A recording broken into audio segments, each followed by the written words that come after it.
The mountains were silent, save for the whisper of wind through the pines and the distant roar of the Spirit River. Mist rolled down the valleys like silk, softening the jagged cliffs that pierced the sky. In the high courtyard of the Azure Lotus sect, a lone figure stood atop a wooden railing, staring out over the endless expanse. This was Leon. His black hair, tied loosely, danced in the wind. His eyes were sharp, yet carried a deep, hollow weight, the burden of years spent in shadow, chasing a promise he barely understood. Since he was a child, Leon had carried a secret, one buried deep beneath the strict teachings of the sect, the endless rivalries, and the demanding cycle of cultivation. It was a secret that defined him, that pushed him forward even when he wanted to give up. He stood there, lost in the vastness, his mind replaying memories he had locked away for so long. Then, a soft sound caught him off guard, a laugh, light and teasing, floating up from the courtyard below.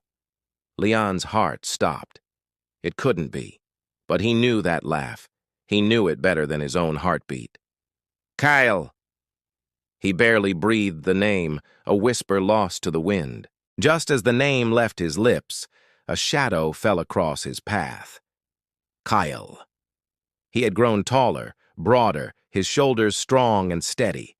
His amber eyes gleamed, even in the morning mist, holding a spark that could light up the darkest room.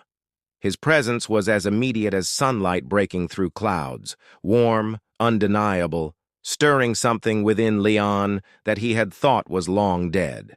Hope. But as Leon looked into those familiar amber eyes, he saw nothing. No recognition.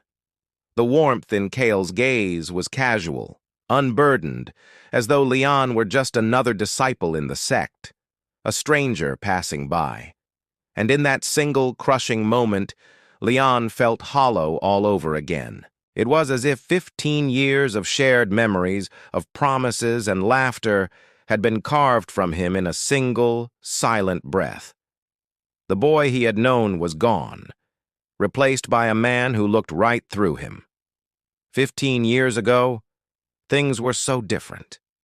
The two of them had run through these very same halls as children, their laughter echoing through the courtyards as they raced through the rain. They hid from the stern elder disciples, sharing stolen snacks and dreaming of grand adventures beyond the towering mountains that caged them in.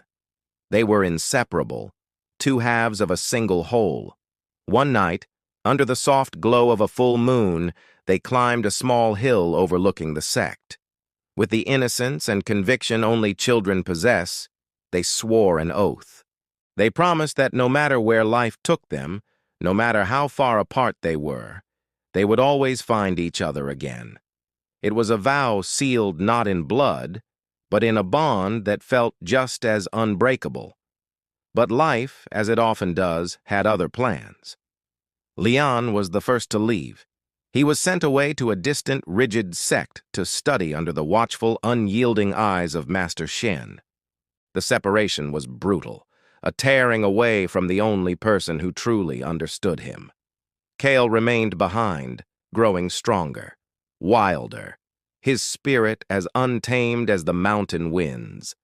Yet through it all, he always carried the memory of the boy who had laughed a little too loudly, the boy who had promised him 100 lifetimes of loyalty, a promise Cale never forgot, even as the years stretched on, turning their shared past into a distant, faded dream. Now, face to face, that dream felt more like a ghost, haunting the space between them. What happened to that sacred promise made under the moonlight? Why does Cale look at Leon as if he's a stranger? The answers are tangled in years of secrets and separation. To uncover the truth, we have to go back to the beginning, to the moment their paths first diverged. Thank you so much for joining this journey with us. If you're as captivated by Leon and Cale's story as I am, make sure to hit that subscribe button and turn on notifications. You won't want to miss what happens next. See you in the next video.